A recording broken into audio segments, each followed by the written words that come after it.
Imagina el hemiciclo del Congreso de los Diputados como un volcán a punto de erupcionar, con Pedro Sánchez en el epicentro, el rostro enrojecido no por el calor de las luces, sino por el fuego de las acusaciones que le llueven como meteoritos, y de repente, un grito que rompe el aire: «¡Basta ya de mentiras!». Ese fue el instante en que el presidente del gobierno, el hombre que ha navegado tormentas políticas como un capitán imperturbable, perdió por completo los nervios, dejando al descubierto las grietas de un PSOE que, en directo ante millones de ojos, se resquebrajó como un cristal bajo presión. No era solo un mal día en el Parlamento, era el preludio de una crisis que podría redefinir el mapa político de España en los meses venideros, un momento que, si lo piensas, recuerda a esas novelas de intriga donde el protagonista, hasta entonces intocable, tropieza con su propio talón de Aquiles. Para entender por qué ese grito resonó como un trueno en la sala, hay que retroceder un poco, no mucho, porque la política española en este noviembre de 2025 se mueve a la velocidad de un tren descarrilado. Pedro Sánchez lleva en el poder desde 2018, un récord de supervivencia que él mismo ha calificado de hazaña histórica, pero que sus detractores llaman milagro de los pactos imposibles. Imagina un rompecabezas donde las piezas no encajan del todo. El PSOE, con sus 120 escaños, depende de una coalición con Sumar, que suma apenas 31, y de los independentistas catalanes de Junts, con 7 votos que pesan como bloques de plomo. A eso hay que añadir el PNV, ERC y hasta Bildu en momentos puntuales. Es una aritmética delicada, como equilibrar una balanza con elefantes en ambos platos, y en las últimas semanas, esa balanza ha empezado a inclinarse peligrosamente hacia el abismo. Todo comenzó con el escándalo de las cloacas del PSOE, como lo bautizó la oposición en un titular que se volvió viral. No es un término nuevo, remite a las tramas de corrupción que han salpicado al partido desde los años 90, pero en 2025, el caso Koldo, ese exasesor de transportes implicado en comisiones ilegales por mascarillas durante la pandemia, ha mutado en algo peor, una red de influencias que toca directamente a la cúpula sanchista. Santos Cerdán, el número 3 del partido y secretario de organización, fue grabado en conversaciones que la UCO de la Guardia Civil filtró a la prensa, hablando de arreglos con empresarios para adjudicaciones públicas. Es como si el fontanero de la casa te dijera que el agua sale sucia porque él mismo la ensució, comentaba un analista en las redes, y no le faltaba razón. Sánchez, que prometió en su investidura de 2023 una España sin sombras, se vio obligado a pedir perdón en un comité federal el pasado julio, anunciando auditorías externas y una reestructuración de la ejecutiva. Pero las disculpas, en política, son como parches en un barco que hace aguas, tapan el agujero visible, pero el casco sigue pudriéndose. La gota que colmó el vaso llegó el 4 de noviembre, justo un día antes de esa fecha que marca el calendario de hoy. El Pleno del Congreso estaba convocado para debatir los presupuestos generales del Estado para 2026, un trámite que, en teoría, debería ser técnico, pero que en España se convierte en circo romano cada vez. La oposición, liderada por Alberto Núñez Feijóo del PP y Santiago Abascal de Vox, había preparado un asalto coordinado. Feijóo, con su estilo de profesor paciente que de repente saca la regla, abrió el fuego recordando el episodio de Paiporta, esa visita fallida de Sánchez a las inundaciones de Valencia en octubre de 2024, donde el presidente llegó tarde y se marchó pronto, dejando un reguero de críticas por desconexión. Señor Sánchez, usted huye de los problemas como quien evita el espejo después de una mala noche, le espetó Feijóo, y el hemiciclo estalló en aplausos de la derecha. Pero fue Abascal quien encendió la mecha definitiva. El líder de Vox, con su retórica afilada como una navaja suiza, sacó a relucir las grabaciones de Cerdán: «Ustedes no gobiernan, negocian en las sombras». ¿Cuánto le costó ese voto de Junts, señor presidente? Otro indulto disfrazado de pacto. Abascal no paraba, citando nombres, fechas, montos, 200.000 euros en comisiones supuestas, reuniones en pisos francos de Madrid, hasta un email filtrado que ligaba a un diputado socialista con un empresario imputado. Era un bombardeo quirúrgico, y Sánchez, sentado en el banco azul, empezó a removerse como si el asiento estuviera lleno de ortigas. Aquí viene lo que nadie esperaba. Sánchez, que siempre ha sido el rey de la contención, recuerda su famoso «no es no» de 2016, o como esquivó la moción de censura de 2018, se levantó de golpe para replicar. Pero en lugar de su discurso habitual, pulido como un traje a medida, soltó una andanada verbal que pilló a todos con la boca abierta. Señor Abascal, usted habla de sombras mientras su partido baila con los ultras de Europa que sueñan con muros y deportaciones masivas. Hipócritas, eso es lo que son, hipócritas que se alimentan del miedo para llegar al poder. El grito no fue un lapsus, fue una avalancha. Sánchez gesticulaba con los puños cerrados, el rostro congestionado, señalando al estrado como si quisiera atravesarlo con la mirada. Los diputados del PSOE aplaudían al principio, pero pronto el silencio se instaló. Algunos, como el veterano Pachi López, bajaban la vista, incómodos; otros, los más jóvenes de Sumar, murmuraban entre sí. Feijóo, desde su escaño, sonrió con esa ironía gallega que dice más que 1000 palabras. Vaya, el señor Sánchez ha encontrado su temperamento. Pensábamos que era un robot programado para las selfies. En ese preciso instante, el volcán erupcionó del todo. La presidenta del Congreso, Francina Armengol, una balear de carácter forjado en las olas del Mediterráneo, tomó el control con la autoridad de quien ha presidido sesiones que parecían guiones de serie B. Armengol, elegida en 2023 con el apoyo de los independentistas, un pacto que aún le persigue como una sombra, se levantó y, con voz firme pero sin alzar el tono, intervino: «Señor presidente, modere su lenguaje. Este es un templo de la democracia, no un mercado de abucheos». Pero no se quedó ahí.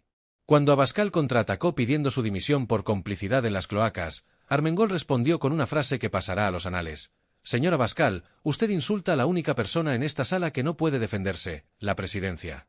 Si eso es su idea de valentía, permítame decir que huele más a cobardía que a coraje». El hemiciclo se congeló. Los flashes de las cámaras parpadeaban como estrellas en una noche tormentosa, y en las redes, el hashtag #Armengol defiende ya era tendencia. Fue un acto de lealtad pura, no solo a Sánchez, sino al frágil equilibrio de la Cámara. Armengol, que ha navegado sus propios escándalos, recuerda las acusaciones de enchufes en Baleares, eligió ese momento para erigirse en escudo, suspendiendo la sesión por 10 minutos para que las aguas volvieran a su cauce. «Por respeto a los ciudadanos que nos miran», añadió, y en esa pausa, el mundo contuvo el aliento. Pero el daño ya estaba hecho, y no solo en la oposición, que olfateaba sangre. El PSOE, ese monolito que Sánchez ha forjado a base de purgas internas y pactos externos, empezó a romperse en directo, como un jarrón de porcelana que cae al suelo en cámara lenta. Desde los bancos socialistas, se oyeron murmullos que los micrófonos captaron a la perfección. «Esto es el fin», susurró un diputado andaluz, mientras otro, de Castilla-La Mancha, negaba con la cabeza.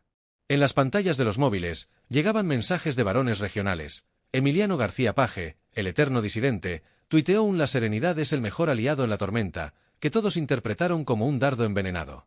Y no era para menos.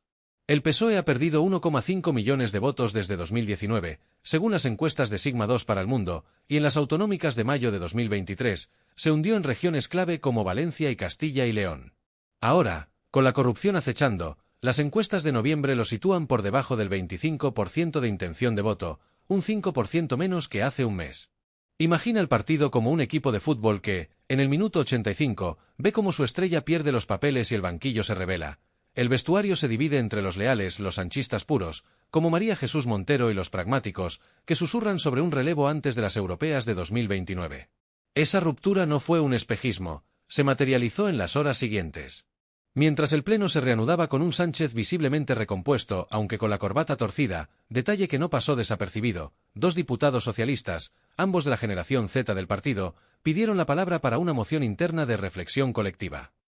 Uno de ellos, un joven madrileño elegido en 2023, llegó a decir: «Señor presidente, su pasión nos inspira, pero la rabia sin rumbo nos hunde». Fue un puñetazo al estómago, transmitido en streaming por RTVE y captado por las cámaras de TVE, que no perdonaron ni un gesto. En el PSOE, las dimisiones por corrupción han sido un goteo constante. Ábalos en 2024, Cerdán en julio de este año, y ahora Salazar, el adjunto a organización que se apartó por acusaciones de acoso. Cada una erosiona la base, como termitas en una viga maestra. Y si profundizamos en la historia, esto no es nuevo. El PSOE ha renacido de cenizas antes, piensa en el GAL de los 80, o el Filesa de los 90, pero Sánchez, con su estilo personalista, ha atado el destino del partido al suyo propio. «Es un pacto faustiano», me dijo una vez un exdirigente socialista en Off the Record: «Gana elecciones, pero pierde almas». Ahora, vayamos al meollo. ¿Qué significa esto para España?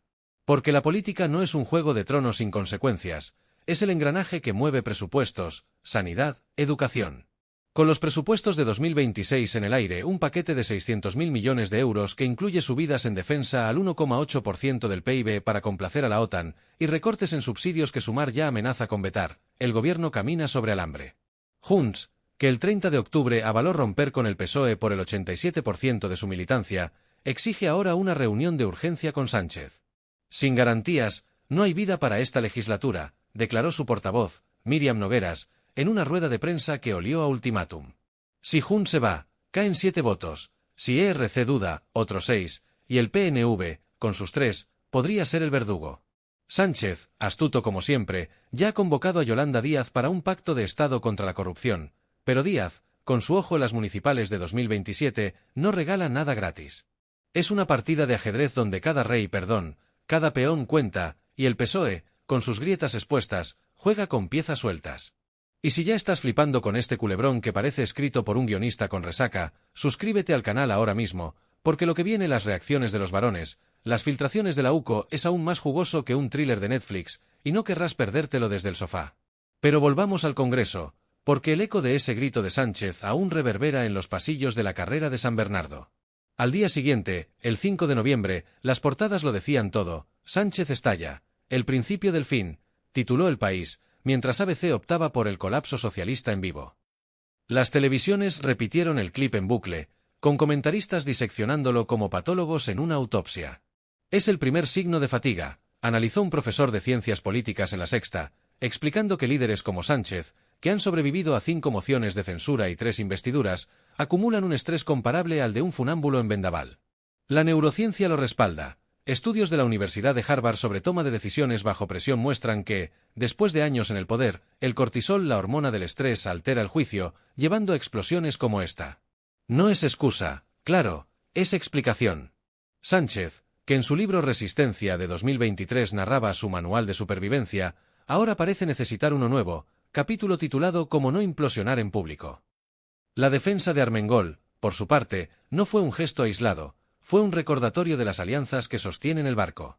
Francina Armengol, 59 años, enfermera de profesión antes de saltar a la política, ha presidido el Congreso desde agosto de 2023 con un estilo que mezcla firmeza y conciliación. En Baleares, donde fue presidenta del Govern hasta 2019, ya lidiaba con presupuestos en minoría, pactando con nacionalistas y ecologistas.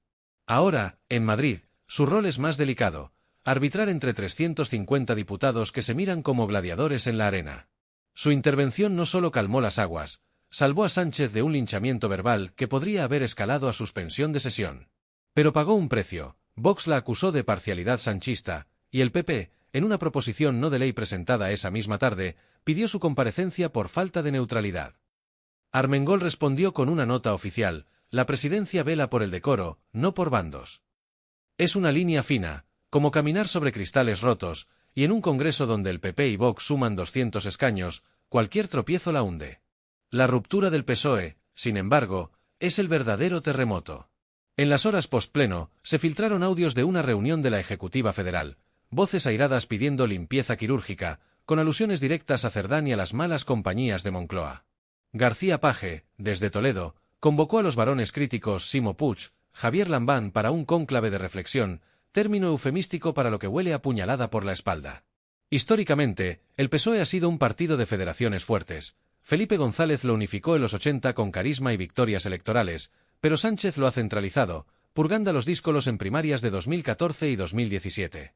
Ahora, esa centralización se vuelve contra él. Un sondeo interno, filtrado al Confidencial, revela que el 28% de los militantes cree que Sánchez debería dimitir antes de 2027. Es un porcentaje pequeño, pero en un partido con 400.000 afiliados, son 112.000 voces que gritan basta. Analogía curiosa: el PSOE es como un roble antiguo, majestuoso pero con raíces que se pudren si no se podan. Sánchez ha podado ramas, pero el tronco cruje. En el panorama más amplio, esta crisis toca fibras sensibles de la democracia española. España, que salió de la dictadura en 1975 con una transición alabada como modelo, pactos entre franquistas y socialistas para una constitución que aún nos rige, ahora lidia con un descrédito institucional que las encuestas de CIS miden en un 60% de desconfianza hacia los partidos. La corrupción no es exclusiva del PSOE. El PP arrastra el caso Gürtel, con 250 millones defraudados según la sentencia de 2018, y Ciudadanos se evaporó en 2021 por sus propios escándalos. Pero en 2025, con la economía creciendo al 2,1% gracias a fondos europeos, el Next Generation EU inyecta 140.000 millones hasta 2026. El gobierno de Sánchez presume de progreso social, subida del SMI a 1.134 euros. Ley de amnistía para catalanes que ha reducido la tensión secesionista en un 40% según barómetros del CEO de Barcelona. Sin embargo, el estallido de Sánchez humaniza al líder, pero también lo debilita. Los votantes perdonan errores, no debilidades. dice un estudio de la Universidad Complutense sobre liderazgo carismático, y Sánchez, con su imagen de resistente, ahora parece vulnerable. Mira, si estás aquí porque la política te parece un pantano, pero este drama te ha enganchado como una serie adictiva, dale al botón de suscribirte ya, que esto no lo verás en ningún telediario light. Aquí desmenuzamos el barro sin guantes, y lo que se cuece en Moncloa te lo contamos crudo y sin filtros. Profundicemos en las repercusiones internacionales, porque España no es una isla política. La OTAN, con su cumbre de julio en Washington donde Sánchez se comprometió a subir el gasto en defensa al 2% del PIB para 2029, observa con lupa. Trump, si regresa en 2025 y las encuestas lo pintan probable, ya ha tuiteado sobre aliados flojos como España que pagan poco y protestan mucho. El estallido de Sánchez podría interpretarse como inestabilidad, y en Bruselas, donde el PP europeo presiona por sanciones a gobiernos populistas, Feijóo ya ha llamado a von der Leyen para coordinar. Internamente, Sumar amenaza con romper la coalición si no hay medidas drásticas contra la corrupción, una ley de transparencia que incluya declaración de bienes en tiempo real para cargos públicos y un registro público de lobbies. Díaz, con su base en Podemos residual, calcula, si abandona, pierde ministerios, pero gana perfil para 2027. Es un cálculo maquiavélico, como en esas partidas de póker donde el farol decide el bote. Y no olvidemos a los ciudadanos, los verdaderos damnificados. En un país donde el 22% de la población está en riesgo de pobreza, datos del INE de 2024, los presupuestos son vida o muerte. La subida en pensiones del 3,8% anunciada por Sánchez alivia a 9 millones de jubilados, pero los recortes en dependencia, 200 millones menos por la prórroga presupuestaria, golpean a familias con ancianos. El grito de Sánchez, paradójicamente, podría forzar un giro. Si el PSOE se rompe, nace un ala reformista que impulse leyes anticorrupción reales, como el modelo escandinavo, donde la transparencia es norma y no excepción. Suecia, con su índice de percepción de corrupción en 85/100 según Transparencia Internacional, lo demuestra, partidos que se autoflagelan sobreviven. El PSOE podría aprender, o perecer. En las calles, la reacción fue visceral. En Madrid, una manifestación espontánea de simpatizantes socialistas coreó Sánchez, resiste, pero en Barcelona, catalanes independentistas quemaron efigies del presidente por la amnistía traicionada. Las redes bullían, memes de Sánchez como Hulk, con Armengol de Black Widow deteniendo el desastre. Un tuit de un periodista satírico resumía el ironismo: Sánchez pierde los nervios, 1 PP, 0 pero el PSOE ya va 2-1 en contra. Humor negro, sí, pero necesario para digerir el caos. Mirando al futuro, el final de esta narración no es un punto, sino un suspenso. Sánchez convocará un comité federal extraordinario el 15 de noviembre, donde varones y bases chocarán como placas tectónicas. Si sobrevive, reforzará su liderazgo con purgas selectivas. Si no, un relevo como Montero o incluso Díaz podría tomar el timón. Armengol, meanwhile, navegará tormentas en el Congreso, recordándonos que en democracia, la defensa no es sumisión, sino equilibrio. Y el PSOE, ese gigante herido, se recompondrá o se fragmentará, pero siempre renaciendo, como España misma, un país de Quijotes y Sanchos, de ideales y pragmatismos, donde un grito en el Parlamento puede ser el catalizador de un renacer. Al final, este episodio nos deja una lección punzante: el poder corrompe, pero la rabia lo expone. Pedro Sánchez, el superviviente, ha mostrado su humanidad, y en política, eso es tan arma como debilidad. España mira, espera, y quizás, solo quizás, de este barro salga un loto más fuerte. Porque en el Congreso, como en la vida, los nervios perdidos no son el fin, son el comienzo de la cuenta atrás. Y tú, espectador, ¿qué harás con esta verdad incómoda? Seguiremos contando, porque la historia no para, y nosotros tampoco. Al final, este episodio nos deja una lección punzante: el poder corrompe, pero la rabia lo expone. Pedro Sánchez, el superviviente, ha mostrado su humanidad, y en política, eso es tan arma como debilidad. España mira, espera, y quizás, solo quizás, de este barro salga un loto más fuerte. Porque en el Congreso, como en la vida, los nervios perdidos no son el fin, son el comienzo de la cuenta atrás. Y tú, espectador, ¿qué harás con esta verdad incómoda? Seguiremos contando, porque la historia no para, y nosotros tampoco. Pero detengámonos un segundo más en ese hemiciclo congelado, en el eco que aún retumba entre las columnas de mármol y los escaños de cuero gastado, porque cada gesto, cada mirada cruzada, cada susurro captado por un micrófono abierto contiene un universo de significados que merecen ser diseccionados con bisturí, no con martillo. Fíjate en Sánchez, por ejemplo. Cuando se sentó de nuevo, tras el paréntesis de 10 minutos impuesto por Armengol, no era el mismo hombre que había entrado esa mañana con su traje gris perla y la corbata azul marino perfectamente anudada.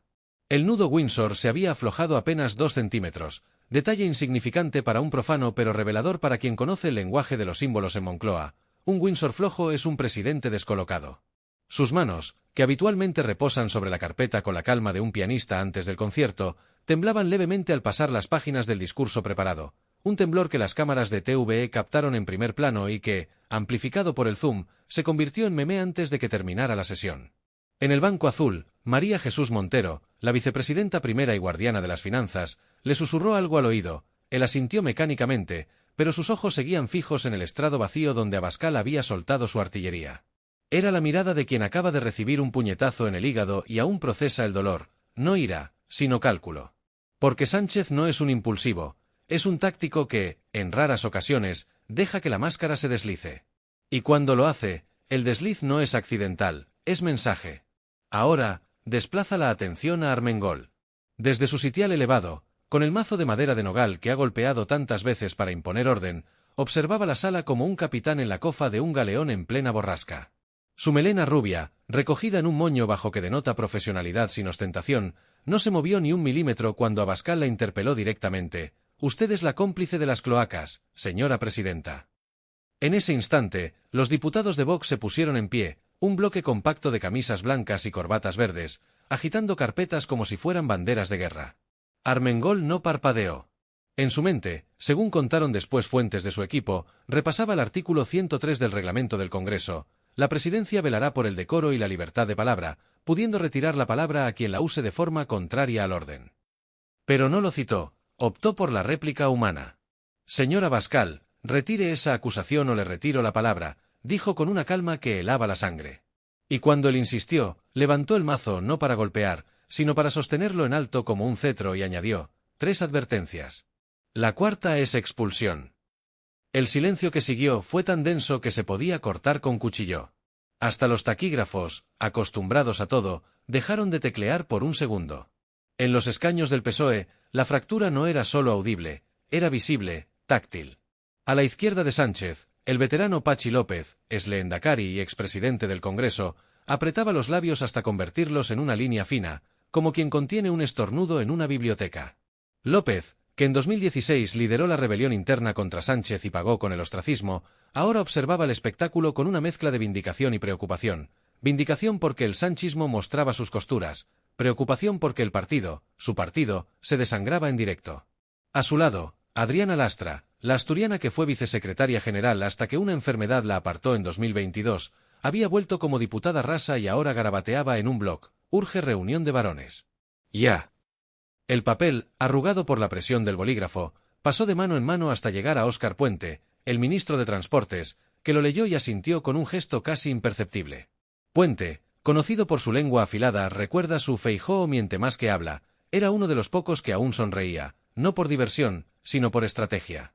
En su cabeza, calculaba que este caos podía ser la excusa perfecta para acelerar la ley de movilidad sostenible que lleva meses atascada en el Senado. En la bancada de Sumar, la escena era un estudio de contrastes. Yolanda Díaz, sentada en el centro como una matriarca rodeada de sus cachorros, mantenía la compostura de quien ha visto venir la tormenta desde hace meses. A su izquierda, Aina Vidal, la catalana de En Comú Podem, tecleaba furiosamente en su móvil, mensajes a la militancia, capturas de pantalla del momento exacto en que Sánchez gritó, hashtags como almohadilla SOE en crisis y almohadilla Sumar no es cómplice. A la derecha, Ernest Urtasun, el eurodiputado reconvertido en portavoz, susurraba a un compañero: «Si esto explota, nosotros salimos limpios. Pero necesitamos un plan B antes de las municipales». Díaz, con su vestido negro sobrio y el collar de perlas que siempre lleva en sesiones clave, no intervenía. Sabía que cualquier gesto suyo sería interpretado como traición o como salvavidas, y en política, el silencio a veces pesa más que 1000 palabras. Pero en su mente, según reveló después una fuente cercana, ya barajaba la posibilidad de una moción de confianza en enero, no para derribar a Sánchez, sino para forzarle a elegir entre purgar o perecer. En la oposición, el ambiente era de fiesta contenida. Feijóo, con su traje azul marino y la corbata roja que recuerda a los colores del PP, intercambiaba miradas con Cuca Gamarra, la portavoz, que anotaba cada frase de Sánchez en una libreta moleskine negra. «Esto es oro», le dijo ella en voz baja. Feijóo, gallego hasta la médula, respondió con una media sonrisa. Oro, sí, pero hay que fundirlo antes de que se enfríe. Porque el PP sabe que un escándalo no basta, necesita una narrativa. Y esa narrativa ya estaba en marcha. En los pasillos, sus asesores repartían dossiers con las grabaciones de Cerdán, los contratos de mascarillas, los emails filtrados. Uno de ellos, un joven de 28 años con pinta de becario pero con contactos en la UCO, susurraba a periodistas: mañana sale lo de la constructora valenciana. Esperad. Era el preludio de una ofensiva que duraría semanas.